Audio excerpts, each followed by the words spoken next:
찌는 듯한 더위가 방 안을 가득 채운 밤이었습니다. 여름이 코앞까지 다가오면서 기온은 매일같이 오르기만 했죠. 가만히 침대에 누워있기만 해도 등이 닿는 부분에서 땀이 흘러내릴 정도였습니다. 견디다 못한 저는 선풍기 바람의 세기를 중에서 강으로 올렸습니다. 에어컨이 고장나지만 않았어도 이렇게까지 불편할 줄은 상상도 못했습니다. 낮에는 외출하며 몸을 식힐 기회도 있었고 창문도 활짝 열어두었기에 덥다 느끼는 일은 그리 많지 않았습니다. 하지만 밤은 달랐습니다. 저는 밤에는 절대로 창문을 열 수 없었습니다. 이유는 간단했습니다. 세상이 너무 흉흉하기 때문이었죠. 여자 혼자 사는 집에서 그것도 밤중에 창문을 열어둔 채 잠이 든다는 건 상상만으로도 너무 무서운 일이었습니다. 혹여 자는 동안 누가 몰래 들어온다면 대체 어떻게 해야 하나 싶었죠. 비록 제가 살고 있는 아파트가 7층이라고 하더라도 안심할 수는 없었습니다. 아휴, 이거 더워서 정말 못 자겠네. 저는 혼잣말로 그렇게 중얼거리며 침대와 제 몸 사이에 가득 고여있던 열기를 조금이나마 빼내기 위해 몇 번이고 뒤척였습니다. 잠자리에 든 지 어느덧 몇십 분이 흘렀을까요? 아니, 어쩌면 이미 1시간이 넘었을지도 모르겠습니다. 그렇게 어느 순간 저는 그대로 잠이 들어버리고 말았습니다. 그때였습니다. 어디선가 똑똑 무언가를 두드리는 소리가 들려왔습니다. 그리고 이어서 실례합니다. 어딘가 기분 나쁜 여성의 목소리도 함께 들렸습니다. 그 소리는 분명히 현관문을 두드리는 소리였죠. 자고 있던 머릿속은 멍해졌지만 그래도 저는 그 소리가 어떤 소리인지 알 수 있었습니다. 의식은 흐릿한 상태였지만 이상하게도 제 머리는 상황을 또렷이 인식하고 있었지요. 여자의 목소리는 차갑고 음울했으며 마치 어디선가 들어본 듯한 기분이 드는 무척이나 작은 목소리였습니다. 아, 네. 저는 침대에 누운 채로 그렇게 대답했습니다. 그리고 시계를 바라보니 시계 바늘은 심야 2시를 가리키고 있었지요. 이런 시간에 누군가가 찾아오다니 아무리 생각해도 이상했습니다.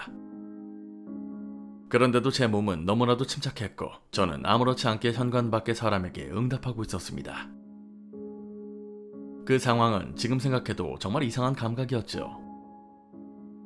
제가 대답을 한 뒤 잠시 정적이 흘렀습니다. 그 정적을 깨듯 다시 한번 현관 너머에서 여자의 목소리가 들려왔습니다. 들여보내주세요. 밤중에 느닷없이 남의 집 문에 찾아와 아무 설명도 없이 들어가게 해달라고 말하는 이 상황, 그것만으로도 충분히 이상했습니다. 애초에 이 여자가 누구인지 저는 전혀 알 수 없었습니다. 목소리조차 낯설었지요. 살면서 들어본 적 없는 완전히 처음 듣는 목소리였습니다. 그럼에도 불구하고 이상하게도 공포는 느껴지지 않았죠. 저는 멍하니 방 안에서 현관 쪽을 바라보기만 했습니다. 들여보내주세요. 다시 여자 목소리가 들려왔습니다. 그 목소리는 마치 먼 데서 울려 퍼지는 듯 정적 속에서 더 또렷하게 들렸습니다. 하지만 점점 상황이 이상해지고 있었습니다. 들여보내주세요. 들여보내주세요. 들여보내주세요. 여자가 같은 말을 반복할 때마다 그 목소리는 점점 낮아졌습니다. 마치 고장이 난 녹음기처럼 반복의 반복을 거듭하며 어조가 뒤틀려 갔죠. 들여보내주세요. 들여보내주세요. 저는 그것이 여성의 목소리라고 느낄 수 없을 정도였습니다. 그리고 마침내 들려온 한마디. 들여보내. 그 낮고 울퉁불퉁한 소리는 현관문을 뚫고 방 안에 퍼졌습니다. 들어와. 저는 그렇게 대답했습니다. 정확히 말하자면 의식적으로 말한 것이 아니라 무심코 입에서 흘러나온 말이었습니다. 그리고 곧이어 들어갈게요 라는 말이 들렸습니다. 현관의 잠금 장치가 철컥 풀리는 소리가 들렸습니다. 그리고 손잡이가 돌아가는 소리가 분명 문 너머에서 들려왔습니다. 네. 그 순간 저는 제 목소리를 듣고 잠에서 깼습니다. 방 안은 고요했고 눈을 떠보니 저는 침대에 누운 채로 땀에 젖어 있었지요. 꿈이라고 생각하기에는 너무나도 생생했던 그 순간 저는 당황했고 어쩐지 기분이 몹시 나빴습니다. 잠들어 있던 사이에 내라고 무심결에 말했던 건 분명했습니다. 입술에 남은 그 어색한 감각이 그걸 증명하고 있었지요. 그리고 문득 그 사실을 인지한 순간 묘한 고독감과 설명할 수 없는 불쾌감이 동시에 밀려왔습니다. 저는 조용히 몸을 웅크려 침대 발치에 밀려나 있던 이불 속으로 다리를 숨겼습니다. 아까 그 꿈은 대체 무엇이었을까요? 기억은 흐릿하지만 내용은 머릿속에 또렷하게 남아 있었습니다. 특히 자물쇠가 풀리는 철컥 소리는 꿈인데도 너무나 생생하게 귀에 맴돌고 있었지요. 그런 생각을 하며 저는 어둠 속 문에 달린 불투명한 유리창을 바라봤습니다. 그 순간이었습니다. 무언가의 얼굴이 마치 유리창 너머로 떠오른 듯 보였습니다. 순간적으로 움찔했죠. 정확히 보려고 자세히 다시 봤지만 유리창 너머에는 아무것도 없었습니다. 저는 무언가 꺼림칙한 기분을 안고 평소처럼 대학 강의를 들으러 나섰습니다. 수업 시간 내내 집중이 되지 않더군요. 수업 내용을 노트에 적다가도 문득문득 어젯밤 꿈에서 들렸던 그 기이한 목소리가 귓가를 맴돌았습니다. 정신 상태가 이상해진 걸까? 그렇게 생각했지만 요즘 제 생활을 돌아보면 무리가 없는 것도 아니었습니다. 과제에 알바에 시달리며 쉴 틈 없이 살아왔던 것 같습니다. 피로가 누적된 탓에 그런 악몽을 꾼 걸 수도 있겠죠. 오늘만큼은 꼭 쉬어야겠다. 그렇게 마음을 다잡고 강의를 마치자마자 저는 집으로 돌아왔습니다. 문을 열고 집 안에 들어선 저는 그대로 침대에 몸을 던졌습니다. 짐을 내려놓을 새도 없이 그대로 잠이 들어버렸던 것 같습니다. 다음으로 눈을 떴을 때 방 안은 이미 깜깜해져 있었습니다. 아무 불도 켜져 있지 않았고 선풍기도 꺼져 있었죠. 방 안은 무척 더웠고 온몸에는 땀이 흥건했습니다. 얼마나 피곤했길래 이렇게까지 잠든 거지. 침대에 엎드린 채 달라붙은 머리카락을 손으로 쓸어 넘기며 저는 문득 화장을 지우지 않았다는 걸 깨달았습니다. 무거운 몸을 일으켜 욕실로 가기 위해 문 쪽으로 손을 뻗는 그 순간이었습니다. 또다시 현관 너머로 노크 소리가 들려왔습니다. 실례합니다. 순간 저는 몸이 굳어버렸습니다. 문에 손을 뻗은 채 그대로 얼어붙은 듯 멈춰섰습니다. 시계를 보니 오후 8시, 누군가 찾아올 수 있는 시간이긴 했습니다. 하지만 어젯밤에 그 꿈만 떠오르지 않았다면 그렇게까지 불안하진 않았을 겁니다. 제가 가만히 있자 또다시 문을 두드리는 소리가 들렸습니다.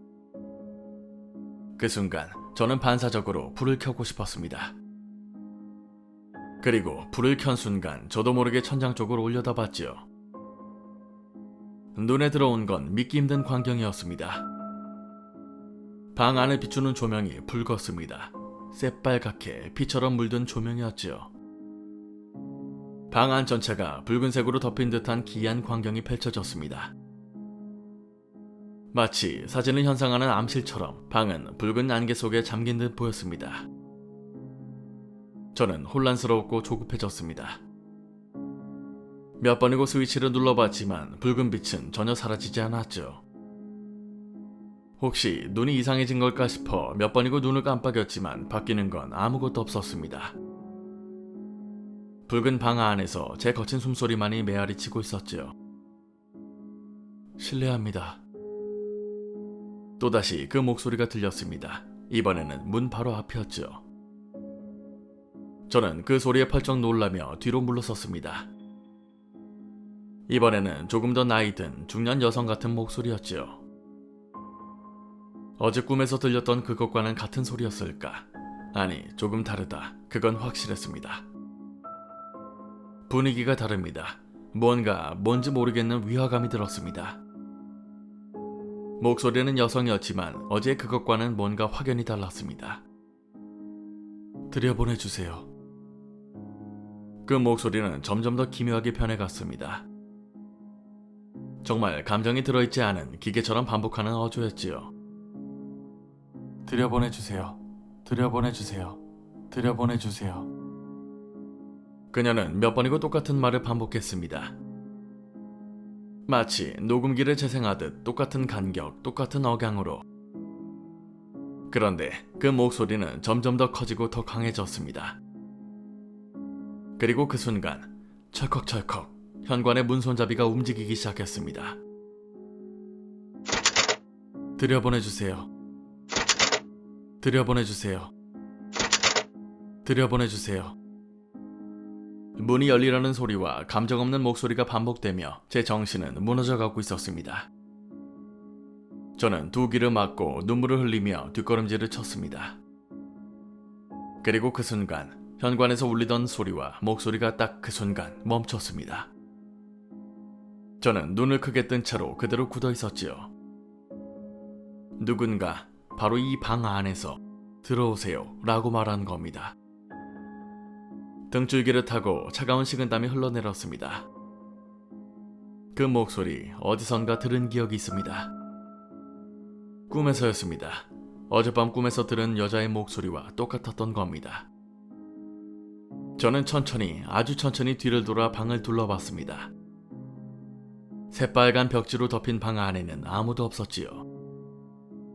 시선을 방 구석구석으로 옮겼습니다. 텔레비전, 책상 밑, 옷장, 그리고 침대. 그때 시선이 침대에 머무른 순간 저는 얼어붙고 말았습니다. 아까 제가 나왔던 그 침대에 이불이 부풀어져 있었던 겁니다. 정확히 말하면 무언가가 침대 위에 앉아있고 그 위에 이불이 덮여있는 형상이었습니다. 저는 침대에서 눈을 떼지 못했습니다. 그 이불 속에 있는 존재도 이쪽을 향해 앉아있었지요. 정신이 무너질 것 같은 공포가 몰려왔습니다. 저는 떨리는 손으로 천천히 침대 쪽으로 다가갔습니다. 손끝이 미세하게 떨리는 게 느껴졌지요. 그 순간 들어갈게요. 현관 쪽에서 다시 그 여자 목소리가 들렸습니다. 순간적으로 체인을 안 걸었다는 걸 떠올린 저는 몸을 돌려 현관 쪽으로 달려갔습니다. 지금 당장 문을 잠그지 않으면 저것이 이 안으로 들어오고 말 겁니다. 식은땀으로 젖은 손으로 현관문 손잡이를 힘껏 잡고 열자마자 저 멀리 문에 걸린 자물쇠가 철컥하고 풀리는 소리가 들렸습니다. 저는 반사적으로 다시 방으로 달려가 문을 닫았습니다. 아까 자물쇠가 풀리는 소리를 들은 직후 현관 쪽으로 다시 뛰어갔더라면 아직 체인을 걸 시간이 있었을지도 모릅니다. 그런데 저는 지금 침대 위에 부풀어 오른 이불을 등지고 앉아 있습니다. 그때였습니다. 문 너머에서 현관문이 끼익 하고 열리는 소리가 들렸습니다. 들어왔다. 그리고 동시에 침대 위에 앉아있던 그것도 일어섰습니다. 저는 저도 모르게 짧은 비명을 내뱉었습니다. 복도에서 천천히 이쪽으로 다가오는 발소리가 들렸습니다. 그와 함께 벽을 손톱으로 긁는 듯한 날카로운 마찰음, 손톱이 벗겨져 나갈 정도로 깊숙이 벽을 긁어대는 소리가 들렸습니다. 저는 점점 다가오는 그 발소리를 들으면서도 여전히 내 눈앞에 있는 이불 속 존재에서 시선을 뗄 수가 없었습니다. 내 바로 뒤편, 방문 앞에서 발소리가 멈췄고 이불 속 존재 역시 동시에 멈췄습니다. 새빨간 방 안에 정적이 흘렀습니다. 너무나도 무서워서 의식이 날아갈 것만 같았죠. 메마른 목에서 거칠고 얕은 숨만 새어나옵니다. 그때 뒤쪽 문이 철컥하는 소리와 함께 벌컥 열렸습니다. 저는 필사적으로 문을 막으려고 온 힘을 다해 등을 밀었습니다. 하지만 내 저항 따위는 아무 의미가 없었지요. 문은 슬금슬금 열리면서 눈앞의 이불 속 존재 쪽으로 그 틈을 밀어내고 있었습니다. 더는 등만으로는 막을 수 없겠다 싶어 저는 재빨리 두 손으로 문을 막았습니다. 그때 문에 달린 불투명한 유리창 너머로 여자의 얼굴이 보였습니다. 얼굴 전체는 새하얗고 흐릿했지만 눈, 코, 입이 있을 자리에는 검은 그림자로 가득 차 있었지요. 저는 울면서 문을 미친 듯이 밀었습니다. 그리고 문틈 사이로 하얀 팔이 천천히 들어왔습니다. 그 팔은 뼈처럼 말라 있었고 손톱은 전부 뒤집혀 검게 썩어 있었습니다. 그 팔이 내 바로 뒤에 있던 존재에게 뻗었습니다. 그리고 그것을 잡아 끌기 시작했죠. 그 팔은 내 뒤에 있던 이불 속 존재를 붙잡고 천천히 끌어내고 있었습니다. 이불이 조금씩 벗겨지면서 그 안에 있던 것이 드러나기 시작했죠. 그리고 마지막 이불자락이 문틈 사이로 빨려 들어가자마자 내가 밀고 있던 문이 툭 하고 힘을 잃었습니다. 내 온몸이 누르고 있던 그 문은 큰 소리를 내며 쾅 닫혔습니다. 방 안은 다시 정적이 휩싸였죠. 저는 양손을 문에 댄 채 그 자리에서 움직이지 못했습니다. 그리고 내 바로 뒤에 이불 속에 있었던 존재가 서 있었습니다. 그것은 너무 가까워서 내 등에 닿을 정도로 바짝 붙어 있었지요. 저는 느꼈습니다. 손끝이, 숨결이, 기척이 명백히 뒤에 있었습니다. 뒤를 돌아보면 안 된다. 직감적으로 그렇게 느꼈습니다. 한 번이라도 본다면 이 공포는 되돌릴 수가 없는 무언가가 될 것 같았지요. 그때 얼음처럼 차가운 손이 내 어깨를 잡았습니다. 양쪽 어깨를 동시에 붙잡은 그 팔은 천천히 힘을 주며 저를 자기 쪽으로 돌리려고 했죠. 안 돼. 보기 싫어. 그런데 눈을 감을 수가 없었습니다. 몸이 완전히 굳어버린 듯 움직이지 않았죠. 그리고 몸이 완전히 뒤로 돌아갔습니다. 어느 순간 정신을 차렸을 때 저는 침대 위에서 식은땀을 흘리며 누워 있었습니다. 불은 원래의 형광등 불빛으로 돌아와 있었고 저는 혼란스러웠습니다. 꿈이었을까? 하지만 너무나도 생생했습니다. 현실처럼 또렷했죠. 그리고 저는 내가 마지막에 무엇을 봤는지 그것만은 기억나지 않았습니다. 하지만 지금 더는 혼자 이 방에 있을 수가 없었지요. 일단 집을 나가야겠다고 결심했습니다. 친구 집에 묵든 인터넷 카페에서 밤을 새든 생각은 그 다음이었습니다. 폰과 가방을 챙겨 들고 현관 쪽으로 갔을 때였습니다. 현관문이 누군가에게 세차게 두드려졌습니다. 그건 한 사람이 아니었고 여러 명이 동시에 두드리고 있었지요. 눈동자가 살짝 움직인 순간 벽 한켠에서 길게 그어진 검은 긁힌 자국이 보였습니다. 역시 꿈이 아니었어. 그 순간 방 전체가 붉은 빛에 물들었습니다. 오한이 몰려들 틈도 없이 들여보내. 낮게 목을 쥐어짠 듯한 목소리가 밖에서 겹겹이 들려왔습니다. 그리고 내가 뒷걸음질을 치려던 찰나 들어와. 이번엔 양쪽 귀 옆에서 동시에 여자의 목소리가 들렸습니다.